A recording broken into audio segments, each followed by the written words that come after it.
Hey everybody, happy Friday. Great to be back here with you. Mike Fairborn here for our Think Scripting class. Folks, today I wanted to talk about, among other things, setting up some straightforward coding around gap trades. There are like three key gap trades out there. I want to review those with you. I want to put those all within a single script to give us identification of when particular gaps may be occurring within different groups of stocks. It's really, really helpful when we're looking at gap trading because gaps can give us insight into, let's say, a continuation, which is one of the gaps. There's also a fade the gap, or referred to also as a fill the gap. So I think this is going to be really, really insightful when looking at the markets, and also wanted to piece together maybe some practice trades in paper money today based on some of the coding that we have used, just making sure that we're going through some processes on how to utilize that, in fact, if you wanted to. So I look forward to going through that with you all today. We do have JB in the chat. Great to have JB on board with us. Any questions, comments you have, throw those in the chat so we can address those for you. Good to see you all, though, and I'll keep an eye out in that chat as well as we get through this. But looking forward to our discussion. Let's tap into some disclosures right now to get the show on the road. Information here is for general information purposes only and should not be considered an individualized recommendation or endorsement of any particular security, chart pattern, or investment strategy. Okay. Paper money software application is for educational purposes only. Investing does involve risk, including loss of principal, and past performance of any security strategy does not guarantee future results or success.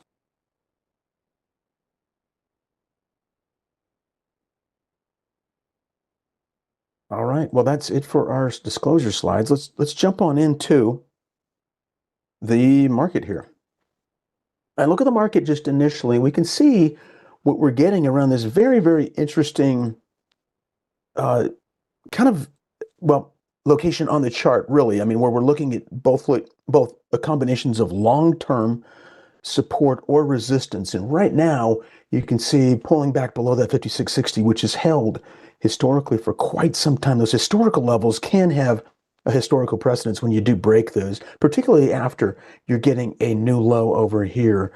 Break down the possibility, what we've been looking at in my other classes, particularly the swing trade class that I teach on Tuesdays, is the possibility of this, kind of maneuvering and kind of working itself into a bearish type flag pattern. I don't know if we're going to get that or not. We're getting a fair number of stocks reporting earnings today, and that is having an impact. I just looked at a number of those in the technology space, and not good results there. In fact, we opened right at that 5660, or I should say just like right near it, which we'd held like 5 days in a row here before we broke up above, breaking below this 10-day moving average in the green. So for a little bit here, and I'm just throwing this out here to generate, potential ideas in terms of, upside trades, downside trades for Think Scripting in general. It's always good to have the reference of the market. I know maybe you've already seen this before throughout the week, but I just wanted to highlight, it's kind of been a little bit of a pinball between short-term and I should say long-term resistance in the form of the 200-day moving average, short-term 10-day moving average, but also long-term as it relates to longer-term support as well. And so we were pinballing back and forth between there. Now we're down. Do you notice anything about today's bar? Today's bar is actually fairly big. I had noted down here that we actually got a break, and this can be an early indication. Anytime you get an indicator, which is a little bit more sensitive to price movement, this is looking at closing prices, the RSI, relative to, the prior 14 days. We broke that trend line. Notice where we broke this trend line at, folks. Let me just draw a line right through there. We had not broken the trend line till today, but over here, we actually broke the trend line almost at the very top. It was actually this bar right there, which was forming for us here a bearish engulfing pattern. That's all I'm going to say about that. I want to talk about Think Scripting, but I do think it's interesting to keep eyes on the market to give us some indications. But that was right at the 200-day moving average, a evening star pattern. Evening star is what that's referred to as. It's also an engulfing pattern, engulfed a couple potentially days in there as well. Saw some weakness there. But what do you guys think? You guys bullish? You guys bearish? It is interesting right now. That is a fairly big-sized bar. And when you get the bigger bars in there, and in fact, I think it may be the biggest bar right now. Now, it doesn't have to be this way. We still have another, 55 minutes left in the trading day, but this bar is actually pretty big relative to many of these bars. I think it might be on par with this bar, but it's a down day, and that could be a follow through. We shall see what in fact does unfold there. Okay. Now, I'm going to tap into our core discussion on gap trades here momentarily. We're actually just going to do a quick review of some of the, let's pull this over here, some of the scripting we've done as of late, because I think it's a really important point for us to take advantage of and to look at, what's been happening in terms of what we have been teaching in this class in terms of codes and different characteristics of the codes. And by the way, what sort of trades are unfolding within potentially like patterns, within moving averages that might be helpful. We talked about this code last week. It was really just the script on the squeeze reloaded is what I called it. It's really when the TTM squeeze is done and it counts the number of days post the squeeze itself. As long as you had 3 to 5 days basically of the squeeze and then the squeeze has fallen off, these in fact are the number of days right here. 3 days, 2 days, and 1 day, as you can see over here, just reflected over the green on the side here, how many days we've been past that squeeze. So say, for example, we're coming down here and we're looking at, well, let's see, what do we have? Here's PPL Corp. We've got plenty of these to look at right now, but you can see that was 1 day ago that the squeeze eased off. So the PPL, let's take a look at PPL right now. Okay. How could this be useful for us, guys? Just step back from your chart, take a look at it right now. And while we're doing that, I'm going to pull up the squeeze just by itself, although I have a couple of indicators in here, but just to see the squeeze right here, let's pull it up. Oh, well, there's the code for the squeeze. I just wanted to click on it. There we go. So if I pull it up, I just normally take out the histogram, though. We can leave the rest in here. Fine.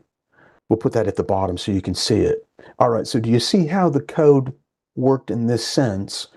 We were on 3 days into a squeeze, and now we are in a position of an expansion in terms of the coiling of that price action. Also, when you look at this, is anybody seeing a pattern here? A price pattern, that is. Any sort of a price pattern that you might be seeing? Maybe starting off down here, leading up here. This is just one of the companies I chose. We can take a look at any of these, and it just fell off 1 bar ago. As you can see right there, we're into green. The squeeze is done, just like the script is showing us. And now we may be in a position for a breakout of that pattern. One I looked at earlier in the week, just to try to follow up on some of the coding that we've been doing to see if it does unfold, is maybe CAH. CAH was in a squeeze for an extended period of time, but when it came out, do you notice anything else kind of similar here with the last chart that just barely broke up higher? What are you guys seeing? Higher highs and higher lows, absolutely, John. Ooh, there could have been a cup and handle in there. Yeah, it could be similar to those cup and handles. I kind of just stepped back and I just looked at this in terms of a potential bull flag pattern. Let me highlight it in yellow right here. See that right there? Okay. What happens within that flag pattern? Price compression occurs. The squeeze reloaded gave us an immediate notification right there, and it began to break some highs outside of that range. And if it were to run, well, it could run up substantially higher. So that's one that I looked at. I did actually put a trade on in this, a paper trade for our swing trade class that I teach on Tuesdays, because then what I'll do is I'll take the information that we go through in this class. Hey, why not? I mean, if you're learning about different coding, why not put it to use in, let's say, for example, a swing trade? And so the swing trades are oftentimes 3 to 10 days. I do that in my Tuesday class. We've been focusing on this stock as well as some others that had been in M. This was another one we looked at. This one had not been in a squeeze, but just to show you as an example, this too had sort of a bit of a breakout, and we've got a paper trade on that one. But just kind of like that. Basically, it's just this bull flag, and I just realized that a lot of what we're doing here in terms of coding in this class is a lot of it is just kind of a momentum type moves. Some of them even shorter than this. But maybe 3 to 10 days at least along those lines. So that's how the squeeze can be useful. We're going to step back from this. I want to talk about this a little bit later and put in, at least a couple of paper money trades in. Before I do that, let's just choose one over here. Here is AT&T. It was out of the squeeze 2 days ago. This is a stock too that we put a trade on using the squeeze and using some information here. Notice the move up. Look familiar?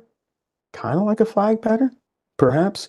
I'm going to go ahead and draw a line up here from the time that it gave us that signal. Oh, notice we're seeing some correlations. What did we see? We saw PPL, I think. Was it PPL?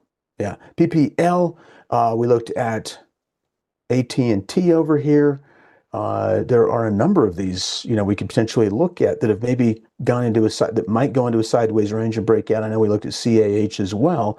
All very, very similar type patterns using this. So I think it's one thing to talk about the coding, quite another to put it in action. But maybe you can see right there, a little bit of a trend line break right there. Inch, inch, inch, inch. Oh, the bar started to expand outside, and perhaps now it could be in a better position to follow through, question mark. There's a lot of action in the market, as you saw. And how far down is the market right now today? I think, folks, it was down, well, oh, yeah, almost, well, it's getting close to 2%, actually, isn't it? Minus, yeah, 1.93%. Taking a quick look over here at our Visualize tab. Yeah, there you go. That's the S&P 500 right now. Decidedly red. Some call that, hey, blood in the streets. Warren Buffett refers to that as, but we're seeing pockets of support. Interestingly enough, some of the codes that we've been discussing as of late are actually showing up. There's your AT&T. Verizon's in there too. This could be kind of helpful too to look big picture. Here's another one I looked at on Tuesday. It's up. I didn't know that. ELV. And that was kind of still along the same lines of using some of the coding that we've got. Certainly a bull flag. And then over here, there's Kroger. Yeah, so it's kind of like defensive type stocks. And we're not even really looking so much at that. We're just letting the market kind of dictate what kind of scenarios and setups we might be seeing on the bullish side, on the bearish side, and kind of from there. It is easy to find. Yeah, that grain in the sea of red. I agree with you. Yeah. Yep, it is. It's fascinating too. Riceberg mentioned, the TTM squeeze, which we do have this as well. So let's highlight that, and then we'll go right into our gap trades, which we really want to talk about today as a newer type topic, if I could get to it. There we go. I'm going to take, well, let's do this. I'm going to take this off for now. If you have too many, obviously, in here, it does get crowded, and we know that there are limitations as to the number of stocks we could potentially look at. So let's go to TTM, the squeeze bars. And this is the number of bars. So it's kind of cool to have them both on there side by side, because then you can see what might be setting up and then what has, turned out to then go outside, and the compression begins to turn into an expansion. But here you go. So you got 9 bars up here. Look at all these. Oof. I've got to get this sorted out where it works a little bit better, but it's just showing 4 as in 49, but 49 bars in a compression. Wow. Where the Bollinger Band is within the Keltner channel. Really look at some of these in the high teens as well. So we have so many that are now tight in that range, and I'm just curious what will happen, but it is nice to have some of these codes to help you out. Quick note on that too. Here is, if you wanted to take a look at those classes that we'd looked at previously, I'm just in the playlist right here. JB's got a ton of great ones, obviously, to take a look at here. This is the ThinkScript this is the playlist for this class. I'll just copy it and post it in right now. It got posted a little bit late last week, and so we didn't quite get everything that we were looking for in terms of having it available. Playlist ThinkScript. I'll just put that in right now. Right there. And there you go. I plugged it in into the chat just so you could see it. But the one we were looking at here is the squeeze breakout. That is the squeeze reloaded that I have right there. If you want to take a look at it, if you want to learn more about it, it is there. And so too is the code is within it. Okay. Within that class in the description section as well. Okay. So with that, folks, I wanted to talk today about gap trades. When the markets really get moving, a lot of times we will see gaps out there, and there are a few different types of gaps. I think there are actually technically 4 different types of gaps. I want to hit a couple of those, but dive into deeper details on them for us so we can have quick recognition. Why I think this is useful is because we can do this coding ourselves, and it can be helpful in terms of just thinking about the gap trades. So let's do this. I'm going to talk about gap trades in general. Here is one that came up today. Now, notice that it is still in a squeeze, for example. We can still tap into this, and why not? Let's compare some of these. Is it unusual to see a squeeze occur when we're in the flag portion? No. As a matter of fact, because the expansion to the upside, the pole of the flag, is really kind of directional in nature, right? There's a lot of force going up. But when it comes time for a pullback, if in fact we may be getting a flag, or as what somebody mentioned earlier, the cup and handle, which, by the way, does anybody see a cup and handle? I always like the rounded portion of the cup, like right down through here. I think that's more of a dead giveaway in a lot of cases, like right there. Kind of got the cup and the handle going on too. Boom. Did everybody see it now? A lot of times with these flag patterns and gaps, you tend to get some force coming out. Quick note though, on the TTM squeeze is prices have really sort of compressed. It's like that old, you're at a picnic, you've got that watermelon seed, you squeeze it as a kid. It's going to go up or down. It's going to go somewhere much higher or lower very quickly, right, from where you've been squeezing it. And that's similar to what you might see in the market anytime you get a coiling of price. Now we're getting that over here, but look at the volume too. Look at that. It's just really, really light. That's another key indication. We've talked about this before. One of the ways to look at some of these is volume and volume indications, and that's really, really light volume. But notice what can happen after that, which can kind of be a signal, and that is a gap right there, a gap. Okay, it's kind of termed similarly, but it's a gap in price. In other words, yesterday's closing price, we opened higher, and you can see that. Although we did test a little bit lower today, we did open higher, and this is kind of cool because it's kind of finding some of these stocks that are sitting out here that are kind of in these very interesting scenarios where there could be an acceleration. Because one of the gaps is like an acceleration gap. Okay, prices can begin to accelerate. If prices begin to accelerate, as a side note, we might be into a squeeze reloaded format over here where we flip back over into green because prices are expanding in size, right? And it might push those Bollinger Bands back up above the Keltner channel. Okay, it's also referred to as a continuation gap. In other words, what it's doing is it's continuing in the direction of the trend. Okay, so an acceleration gap, I've heard that way. I've heard it referred to as a continuation, acceleration. Those are pretty synonymous.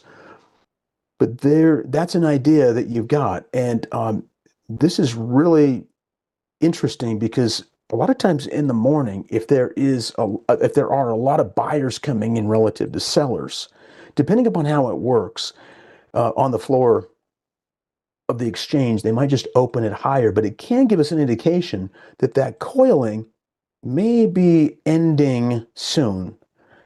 I know what JB's looking at. Well, I don't know what he's looking at right now, but if he was looking at this chart, he'd be looking at this right here too. This, oh, look at that, 10-period moving average. A lot of times when prices can move up above that level, they might be positive. And this is interesting because this is higher. This is gapping higher, folks. This is really bucking the market trend that we're saying they're totally counter to the S&P 500, right? And still holding that gap. So that is one key gap out there. Now, I'm going to pull this up because I want to talk about the first part of this code, I've actually decided to put everything into one. I'm gonna take off my squeezes here for a second. Well, let's get these guys off because we will use them though for our paper trades just momentarily. We'll look at that, but what I'm going to look at here is the gap. Multiple gaps specifically is what I've referred to this one as. Now I'm going to break it down and show this to you, but what it's doing is it's giving us a fair number of gaps to actually look at. We'll put it right after our description here, and voila, there we go. So there are our multiple gaps. So we are in the S&P 500. I've got a few in here. I've actually got a total of 4 that it would show. Okay, there's our 500 right there. Very important to know what you're wanting to focus in on.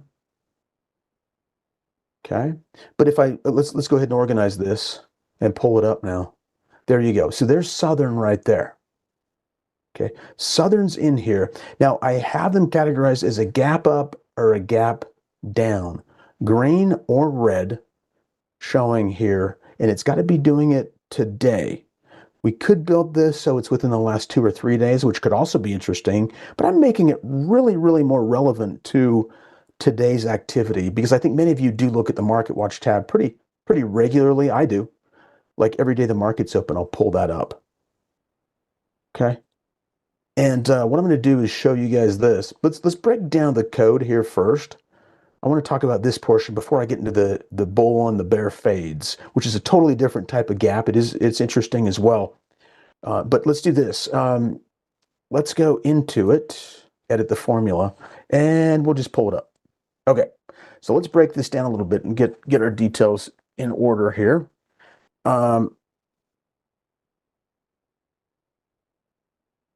Okay, so if we come over here and we look at this first part, this is just code that I think is really, really helpful. Everybody should know it. I think it's really informative. There are other things we can do with this code too, using this gap. There are different types of gaps we can use. Here is sort of a basic gap up and down. Okay, so we're looking at the opening price, and that would be as of today.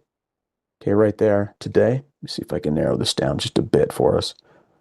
The size of this. Yeah, okay. So here we go. So we've got the opening price today greater than the high of, remember how we're using this again, it's not 2 days ago, 3 days, it's just yesterday. So the high of yesterday, and this does define a gap. Now we're not done defining it over here, but we're saying the opening price today is going to be greater than the high, not the closing price, but the high of yesterday. If it looked like this, you had a candle like this, we're above it. But there's going to be a certain amount that it's above by. You multiply for percentages. Key point here. You can also do prices. In fact, I'll put a little note in here for pricing as well. But that right there just represents 1/2 of 1%. So it's a 0.5% higher, this gap, at least, a minimum. A minimum is what we're looking at, okay? So it can be higher than that, but it's got to be at least that. Now, if we were looking at price, I'm going to put this in here. So we would just say something like use the plus sign for price values. So in other words, what I could do over here is I could just put a plus 0.5, and that would be it gapped up 50 cents as opposed to using the percent. I kind of like the percent because it's sort of a relative across the board. High price stocks obviously you're going to have more gaps of high price stocks if you're using price values as opposed to those that are in the $20 to $30 range. And we've got a lot of companies in here right now that are 500 plus. And so percentages is kind of the percentage way to do is a nice little way to equalize that. Okay. Now it also has to be holding the gain itself.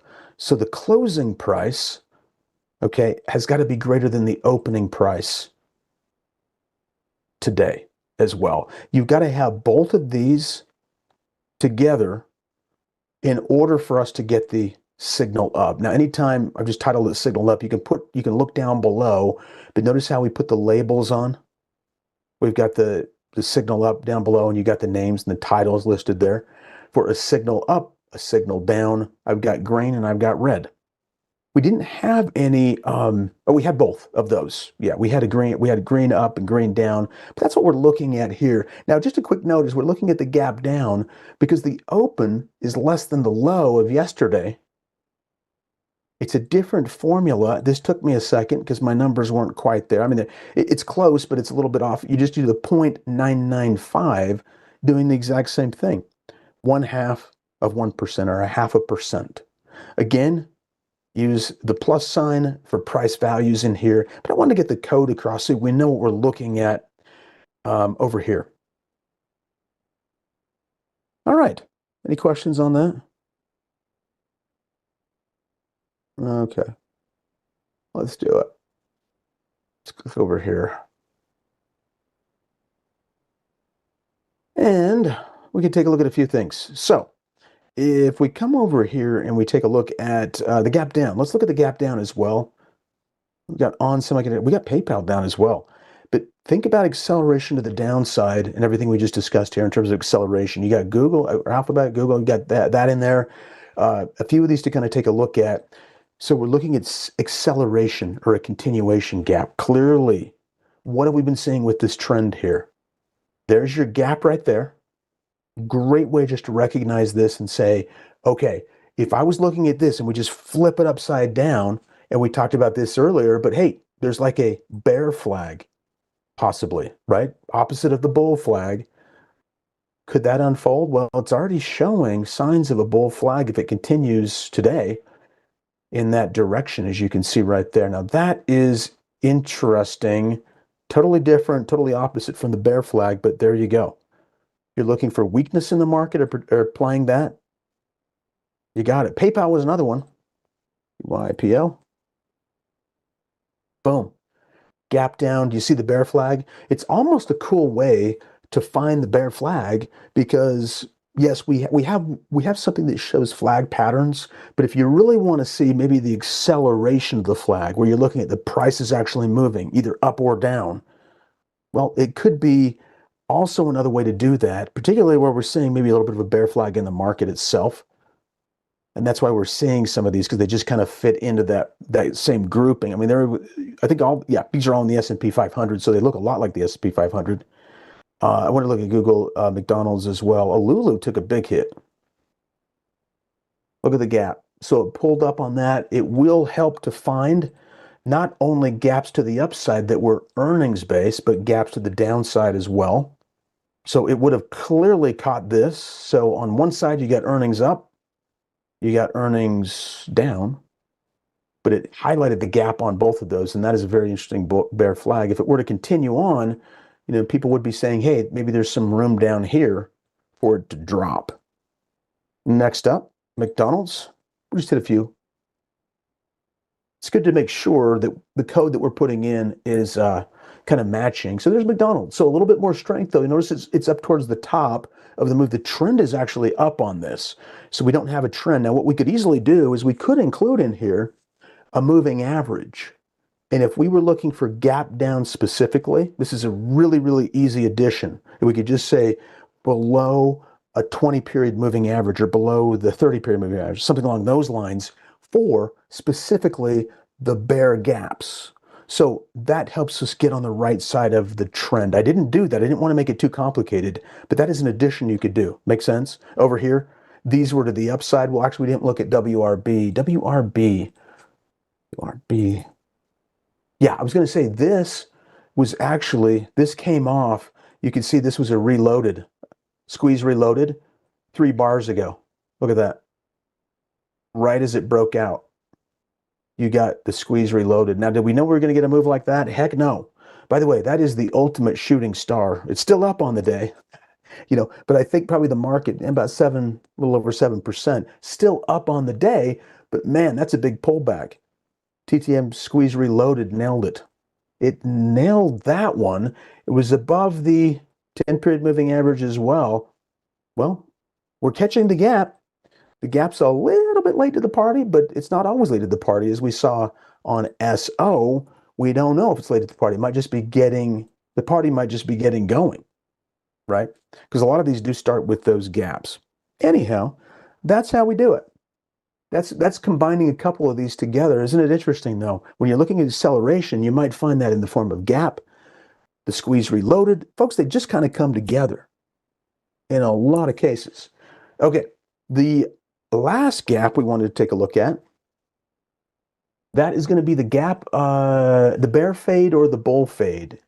Now, this is referred to as an exhaustion gap, is one of the ways that I learned it, is an exhaustion gap. Let's look at the, let's see. Oh, Newmont's in there, but that's not really, yeah. Oh, I'll explain this in a second. But like, say, for example, what was that, CL? I think CL's in there. Oh, yeah. So this is a gap. Now, this is actually quite bullish. Again, we could put a moving average in here to give us more indications, but for what it is now, if, say, for example, prices are dropping, we don't have any of these today, probably because the market's so bearish, but if prices are dropping and you get a gap in price, but then you end up towards the end of the day closing that gap right there. So it gapped down initially, but by the end of the day, you closed up on the day. That is referred to as a bullish fade. It's faded that gap, but it's also bullish. And a lot of times you get those off the bottom. I've seen a number of flag patterns that will go like this. They'll gap just a little bit here and they'll immediately pop up and then they run. Now, is it a guarantee we're going to find that? No, but if you look at enough of these, you're bound to find a few from time to time, as you go through it. There was, I think, a gap trade right there. The red bar came down, okay? And you ended up filling it the next bar. You don't have to fill it the same day, but these are very, very interesting when they unfold. Now, this one for CL shows bullishness. Okay, it's actually dipping here. Was it CL? I want to make sure I got that right. Load. I got to get this right so I don't keep clicking this back and forth. Okay, it was CL. CLTM, excuse me, T-Mobile and NEM. When prices are actually going up, you can use this counter. Like, for example, this could be construed as actually a bullish indication. I have it listed as a bear fade, but it's interesting. I don't have a moving average in here. If I did, and I said it was above the 10 or above the 20, we wouldn't see it. In other words, it can't be above the 10 or the 20. But this is a very fascinating trade too, because a lot of times when you're getting the strength coming out, you see it open higher. You'll see people come in and sell, but then it continues on up. So believe it or not, the bear fade is actually a fascinating way to also spot a breakout of a flag pattern. Look at this, NEM. It had it again today, right here. We gapped up, but yet look at this. We closed back down below the open. We're not closed. I mean, the day's not done yet, but if we do close back down below the open, you can see where we're at right there. We're very, very close to that level. I mean, we're right there on it. And so, but this is like very, very common in some of these moves to the upside. Look at this. I've got to highlight this. This is the one we've got a paper trade in on the swing trade class. But notice so when you're over here and you begin a mild consolidation like a short-term bull flag, take a look. You get the gap, but you also get a bear fade too. Take a look. Did we open higher? We did. Did we close lower? Yeah, we gapped higher. We closed lower, but look what happened to the rest of the trend. Happens a lot. Happens a lot. Still above the 10-period moving average. Real acceleration after the bear fade. So I have it titled as a bear fade, but I'm just being honest. It can also be, if you're, and I haven't included the moving average because I wanted you guys to see this, because you will see some that do show weakness, and you will see some that show strength too. But it's just a matter of, notice what we're doing. We're looking at trends. We're looking at price patterns as well. Anyways, let's do this. I'm going to quickly show you this, and we'll share that script so you got it. Right click and edit study. I'm going to throw this in right now. Again, these scripts aren't guaranteed for timeliness or accuracy, but what I will say, I just threw it into the chat. What I will say is that they are helpful. I should say the data itself once the data, if it's correct coming in through the platform, then this is what the code does basically. But I just wanted to highlight that, and I'll just say, yeah, not guaranteed.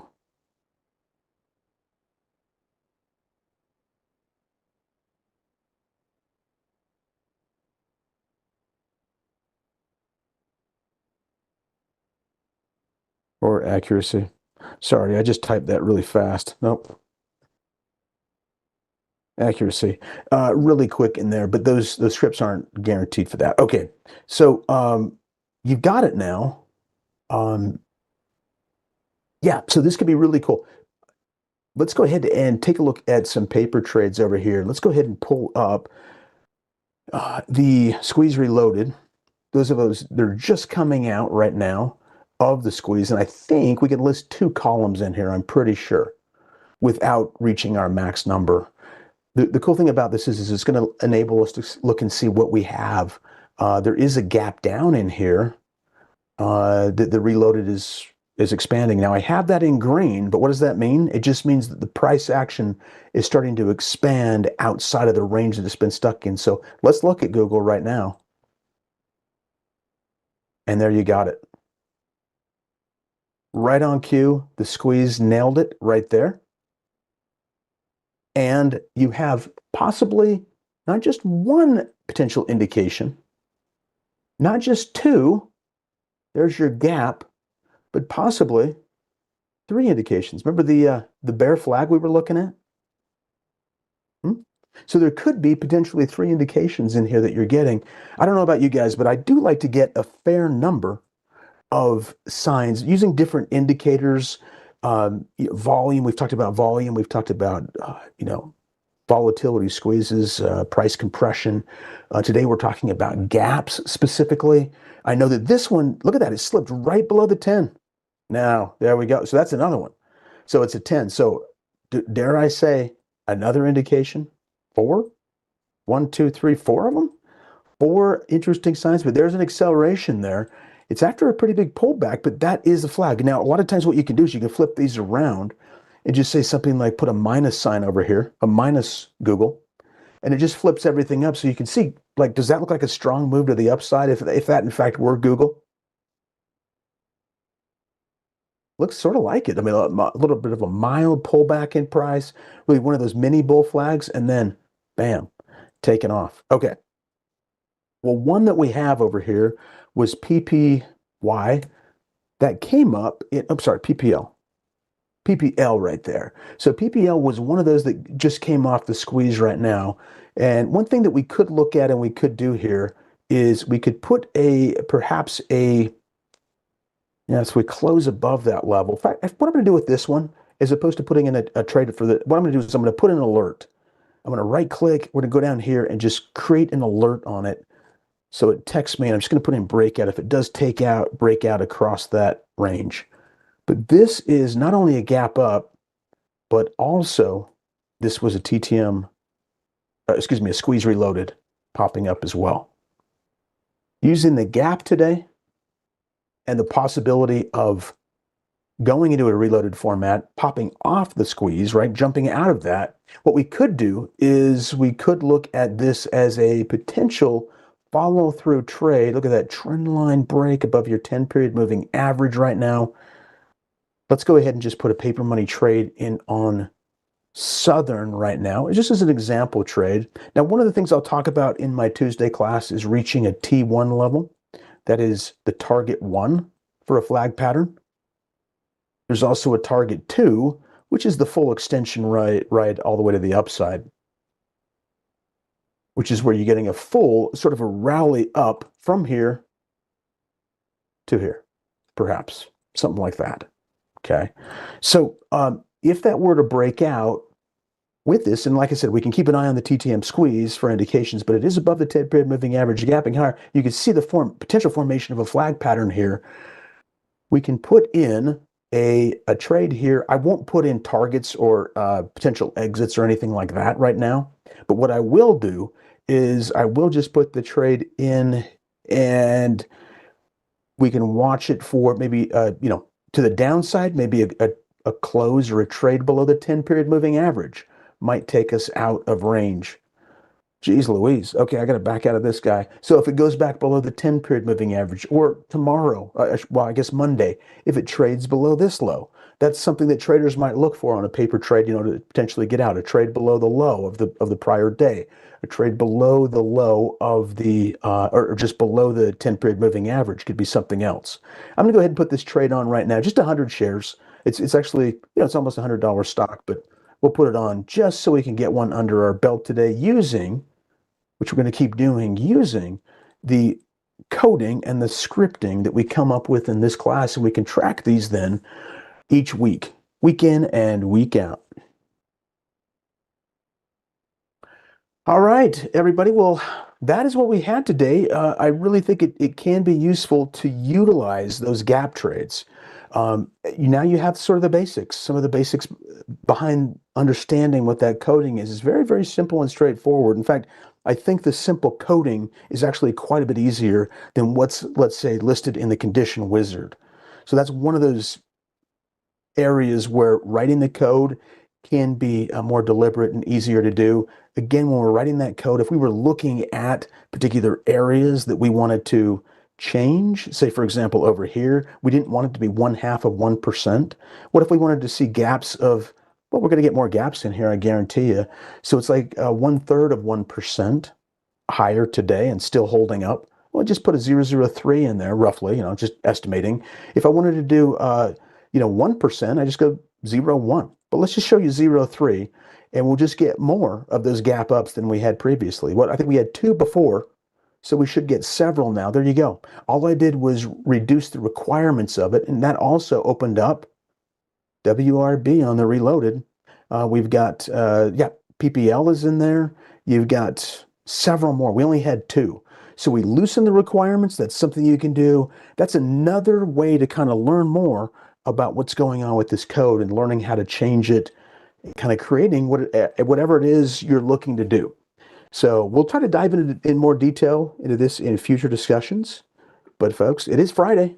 It is Friday. We made it. And so I wish you all a fantastic weekend. By the way, if this is important information, folks, smash that like button. You find this useful and informative. Really lets me know that you guys liked it, and it does help to just get the content out. In addition, be sure and hit the subscribe button. Love to have you on board there. I didn't see a survey today, but like and subscribe. Would appreciate it. Have a terrific weekend. See you, everyone.